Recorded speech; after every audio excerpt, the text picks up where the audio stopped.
Olá, alunos e alunas. Hoje nós estamos iniciando a unidade de estudos que trata sobre a história da alimentação. E para conversar sobre essa temática, eu convidei a professora Nelly Tiliginski. A professora Nelly, ela é minha colega no Departamento de História da Unicentro. Fomos também colegas na turma de mestrado na Universidade Federal do Paraná.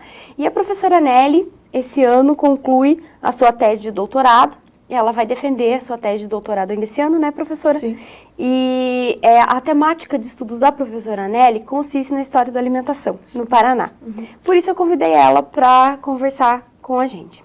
Tudo bem, Nelly? Tudo bem, boa tarde, obrigada pelo convite. Fiquei muito honrada, né, de participar dessa atividade, né, com a OAB, né, para falar sobre a minha paixão, que é de pesquisa. Então, Nelly, eu gostaria que você falasse um pouco mais sobre o que consiste esse campo de estudos de história da alimentação. Certo. Então, a história da alimentação, ela se consolida principalmente nos anos 90, 1990, como um resultado do processo histórico mais amplo, né, que a gente verifica na historiografia, né, em que você tem novas linguagens, novas abordagens, novos métodos de pesquisa, e uma aproximação muito forte com as ciências sociais, como a antropologia, por exemplo, que a antropologia é marcada pelos estudos de história da alimentação, né, é uma tradição dentro da antropologia, da sociologia da alimentação, inclusive. Os historiadores se valem muito desses autores dessas temáticas, dessas áreas que fazem essas interfaces com a história. Então, a partir desse diálogo, dessa abertura do debate historiográfico com as ciências sociais, né, nós temos, então, a consolidação de um campo dentro da história. Então, por exemplo, nós podemos citar uma obra que foi organizada exatamente nos anos 90 pelo Flandrin e Montanari, chamada História da Alimentação, que é um compêndio que reúne 30 pesquisadores, né, de vários países, abordando então a história da alimentação de modo cronológico, né, abordando desde a pré-história, passando pelo medievo até a história contemporânea, pensando no fast food, por exemplo, né. Então, toda essa trajetória das práticas alimentares, do comer, né, dos comedores, no sentido de que a sociologia utiliza esse termo, né, daqueles que comem, daqueles que se alimentam em vários momentos da história, né. Então, esse é um exemplo, né, de texto historiográfico que hoje né, o básico da consulta para a temática. Ela se estrutura na Europa, principalmente, mas nós temos pesquisadores de vários outros continentes que também vão trabalhar. E no Brasil, então, nós temos alguns representantes dessa temática, né? No caso, é o Carlos Roberto Antônio dos Santos, que foi meu orientador, que infelizmente nos deixou em 2013, né, devido ao seu falecimento, né? Foi uma surpresa para todos nós. Então, ele deixou um legado, né, no Paraná, que foi um grupo de pesquisadores, de teses, dissertações, trabalhos de conclusão de curso, uma série de artigos que foram publicados por um grupo, então, organizado por ele na UFPR, né, na Universidade Federal do Paraná. Esses pesquisadores hoje estão, né, pelo Brasil todo, em departamentos de história, de departamentos de turismo e de várias áreas, porque ele dava aula na nutrição, né, trabalhava, e a temática é interdisciplinar. Então, nós dialogamos com todos os pesquisadores, os congressos são interdisciplinares. O tempo todo a gente é marcado por essa, né, a escrita da história da alimentação é marcada pela interdisciplinaridade. Por essa característica. Pela característica. E nós poderíamos dizer, Nelly, que a história da alimentação, ela se enquadra mais na história cultural, na história social, ou ela transita por todos esses eixos? Tudo depende do método, das fontes que você vai utilizar, dos autores, dos conceitos, né? Mas ela pode ser, se você pensar a história, como as abordagens da história da alimentação, elas passaram pelo biológico, né? Elas passaram pela questão nutricional. Então, hoje a gente percebe assim, comer não é apenas um ato biológico, um ato nutricional, porque comer você come para satisfazer as suas necessidades biológicas. Mas a gente transpassa essa ideia. Então, inicialmente, a alimentação era estudada com essa abordagem. Hoje, a gente pensa a alimentação com relação às suas representações, ao imaginário, aquilo que está ligado à cultura. Por exemplo, você pode pensar espaços de sociabilidade e a comensalidade, que é a sociabilidade em torno da mesa, em que você pode partilhar, então, alimentos, né, com as pessoas. Isso acontece, vamos dizer assim, desde que o ser humano, né, se une, se organiza em sociedades, a alimentação é uma ação compartilhada. Então nós temos a sociabilidade, temos o imaginário, os rituais, as representações, né? As obras de arte vão trazer pinturas e, né, uma série de representações. A fome também é objeto de estudo da história. Então pode ser olhada pelo viés do econômico, né? Ou todos esses segmentos intercalados. Como eu disse, vai depender do que o pesquisador quer, onde ele quer chegar, da abordagem, das fontes, né? Mas ela transita, sim. O tempo todo a gente está discutindo, quanto mais ampla a abordagem, quanto mais você puder fazer relações, né, da história da alimentação com práticas sociais, culturais, econômicas, melhor o trabalho vai ficando, né? Sim. Nélia, eu queria que você falasse um pouquinho sobre a sua tese, né, que já está em fase de conclusão, caminhando para defesa. Eu queria que você falasse sobre qual o seu objeto de estudo, qual foi a sua problemática, quais já são os possíveis resultados que você pode nos apresentar. Sim. A minha tese está relacionada ao patrimônio alimentar dos poloneses no Paraná. Inicialmente o projeto era uma abordagem da culinária eslava, né, na região centro-sul, entre tanto poloneses quanto ucranianos, e aí eu recortei entre os poloneses, entre um grupo de poloneses da região de Malé, Prudentópolis e Irati, trabalhando com a história oral. Então, a minha pesquisa foi encontrar pessoas que ainda praticam no seu cotidiano receitas transmitidas pelos imigrantes. Então, receitas que foram introduzidas no processo migratório, na passagem do século XIX para o XX, né? Quando se formam essas colônias no Paraná, elas se iniciam ali na região de Curitiba, depois elas vão avançando para, como é o caso da região aqui, Centro-Sul, que eu chamo Centro-Sul, mas dentro da IBGE ela tem uma outra caracterização, mas é essa região do chamado Paraná tradicional, lá atrás foi caracterizado, né, como Paraná tradicional, segundo Planalto, e ali se instalaram essas colônias, as primeiras colônias, então, depois de Curitiba, né? O avanço da imigração pelas margens do Rio Iguaçu, né? E ali, quando esses imigrantes chegam, então eles vão trazer todos os seus conhecimentos, vão trazer sementes, vão trazer práticas, saberes, não vão trazer os livros de receita, talvez até trouxessem, eu não encontrei. Mas eu encontrei a memória, né? Que ela é vivida diariamente, as pessoas praticam essa culinária ancestral, essa culinária que retorna, que traz lembranças, que traz sentimentos, que traz emoção, né?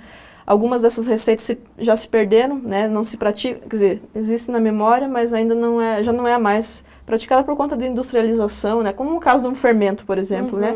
Um fermento feito à base de lúpulo, por exemplo, foi substituído pelo fermento biológico, né? Pelo fermento industrializado. Já muda a característica da receita. Muda e as pessoas preferem então fazer um pão usando um fermento industrializado e deixando essa prática, né, esse patrimônio se perdendo, né? Entendi. Então só os mais velhos mantêm ainda algumas dessas práticas. Agora, existem também muitas outras receitas que estão entre os jovens, né? Então pensar assim, não é só entre os mais velhos que as receitas estão passando, elas estão passando também pela juventude, pelos adolescentes, pelos jovens, que têm interesse também nisso, né? Então, eu percebi que não havia nenhum estudo ainda com relação... A imigração polonesa não é muito estudada, e as suas práticas culturais, por consequência disso, também não. Por várias razões, questão de língua, né? Entender a língua polonesa não é muito simples, não são todas as pessoas que dominam a língua. Mesmo eu não domino, né, o polonês, mas eu aprendi uma linguagem da comida, porque a comida é a linguagem.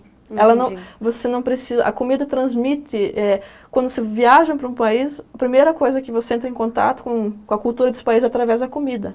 E é a primeira conversa que você tem com os estrangeiros, né, nesse caso, experimentando a comida. Então ela é a linguagem por ela mesma, né? Então, depois vem a língua que você vai aprender a falar ou não, né? Mas a comida já é o primeiro contato que você tem com uma cultura. Então, essa cultura trazida, que se agregou também à cultura brasileira, práticas, né, que hoje a gente verifica. Então, para ser bem objetivo, então, o meu estudo é sobre o patrimônio alimentar, sobre receitas de descendentes de poloneses, né, que foram transmitidas através das gerações. E quantas entrevistas você realizou, Nelly? Cerca de 40 entrevistas, né, com pessoas de variadas faixas etárias, porque eu não estava preocupada com esses cortes etários, estava preocupada com o saber fazer, né, saber fazer a culinária. eu fui construindo uma rede de relações, então uma pessoa indicava outra, eu parti das lideranças étnicas, né? Normalmente as pessoas se organizam em torno de associações, instituições, então eu fui para essas instituições, entrei em contato com cozinheiras, com pessoas que estavam no ramo do comércio também, de alguns produtos, né? E a gente pode citar aí vários alimentos que são muito conhecidos dos paranaenses. É o caso do piró, o caso do charuto, né? Que é chamado de gombe, né? Pelos que falam a língua. Tem sopas, né? Sopas de beterraba, de repolho. Toda essa culinária é muito conhecida nossa aqui no Paraná. Até Guarapuava, eu cheguei a analisar um dado em que Guarapuava elegeu o pirogue como prato típico de Guarapuava há alguns anos atrás, né? Não lembro bem a data, mas chegou a eleger junto com outros pratos, né? E a gente verifica aí nas gôndolas aí dos supermercados as bandejas, né? Que não são só dos poloneses, né? Tem vários grupos que fazem, quer dizer, os ucranianos também praticam, mas hoje é um prato difundido, não restrito ao grupo étnico. É um prato do patrimônio paranaense, independente de estar dentro do grupo étnico ou não. Mas para o grupo étnico ele se torna emblemático, se torna símbolo de etnicidade, né? Então, dessa forma, né, por esse caminho nós podemos pensar o seu trabalho como história da alimentação, mas que também vai apresentar elementos acerca do Paraná, história do Paraná, patrimônio cultural, que vai entrar também, de uma certa forma, dentro da história da imigração no Paraná. Com certeza. Porque é a partir daí que se constrói aquela ideia que a historiografia paranaense vem trazendo sobre o Paraná ser um mosaico etnográfico, com características específicas, que às vezes, por um exemplo, em determinadas regiões não houve uma colonização polonesa, mas há sim a memória da alimentação através do pirogue, né? Sim. Então a gente pode pensar esse caminho assim através do seu trabalho, não é? Sim, com certeza. Nelly, eu gostaria que você falasse um pouco mais. Eu acho assim esse trabalho brilhante. Eu acho que a história da alimentação, ela é muito instigante, né? Eu li alguns textos, assim, sobre, apesar de não ser a minha área de estudos, mas a gente acaba participando de um mesmo grupo de estudos, né? Que que trata sobre isso. E eu queria que você falasse um pouco mais sobre a memória gustativa, porque dentro dessa temática é um viés que muitas vezes ele vem sendo preconizado na sociedade, né? As pessoas, eu tenho percebido que tem se suscitado muitas discussões sobre essa questão da memória gustativa, até mesmo por uma questão cultural ou de tradição. Eu vou dar dois exemplos da literatura, uma da literatura e outra do cinema. Marcel Proust, quando escreveu Em Busca do Tempo Perdido, ele descreve, então, o saborear das madeleines, né? Então, ao degustá-las, né, ele retorna a uma memória, então, ao passado, ele relembra a infância, né?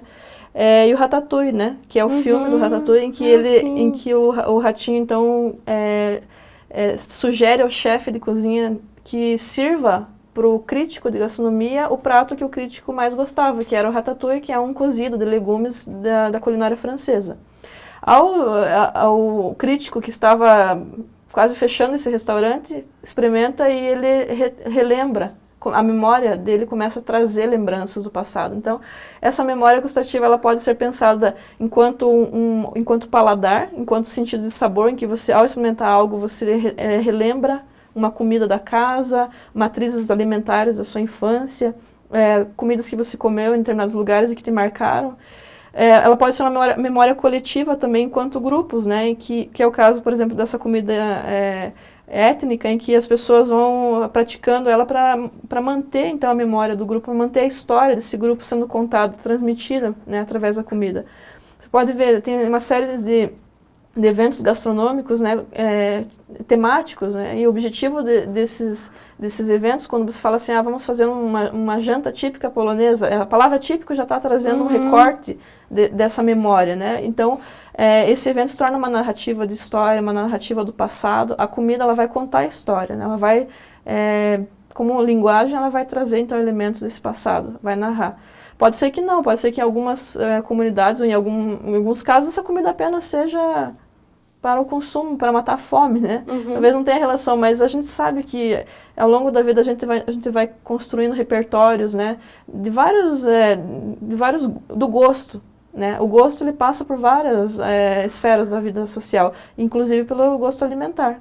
Então a memória gustativa está relacionada ao gosto, tanto desse paladar, no sentido do físico, quanto no sentido de você escolher certos alimentos que te fazem bem, que te trazem...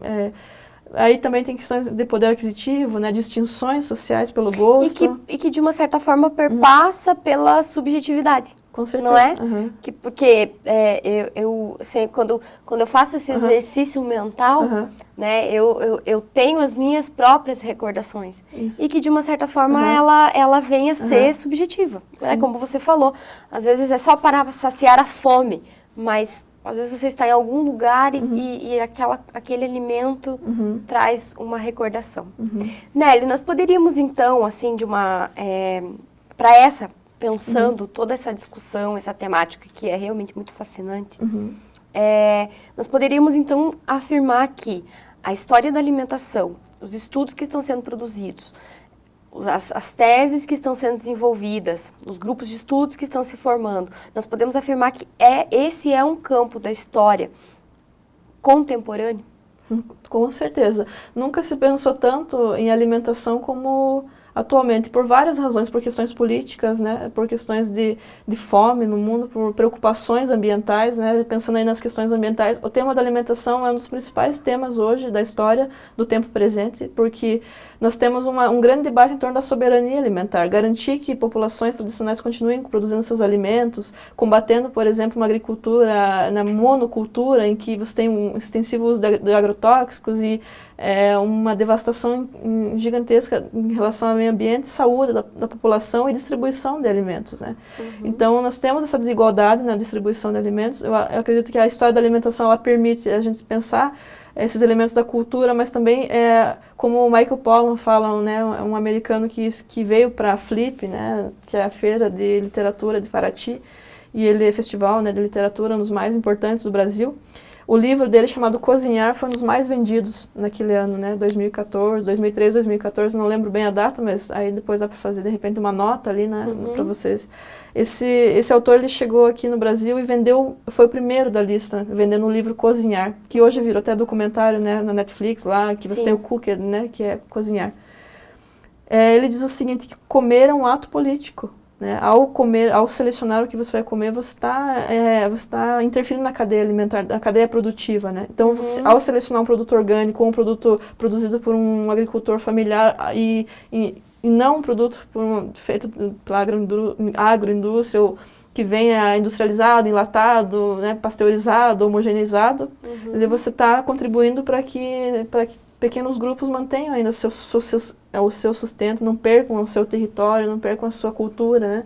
Então a gente tem muitos exemplos, né, de como que se tem desagregado essas práticas tradicionais. Sim.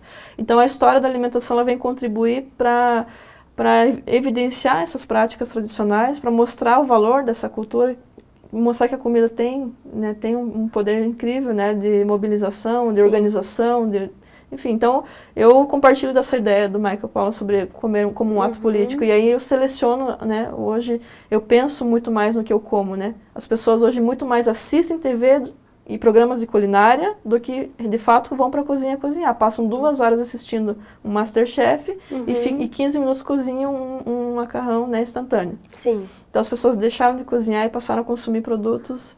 Então, talvez voltar a cozinhar, que é a ideia dele, é se reencontrar, se reconectar, então, com as raízes, com a história, com a memória, com tudo isso que eu já disse aí, né? Então, Nelly, muito obrigada pela sua participação conosco. Eu agradeço também o convite, fico muito honrada de estar participando desse projeto de vocês da educação à distância, né? Acho importantíssimo, né? E também fico à disposição para novos momentos e para trazer novidades, né, com relação ao campo de pesquisa, tá? Obrigada. Pessoal, então nós ficamos por aqui. Espero que vocês tenham aproveitado ao máximo essa entrevista e, juntamente com ela, agora vocês possam desenvolver todos os estudos dos textos que eu disponibilizei para vocês na plataforma e depois possam desenvolver também a atividade proposta para essa unidade.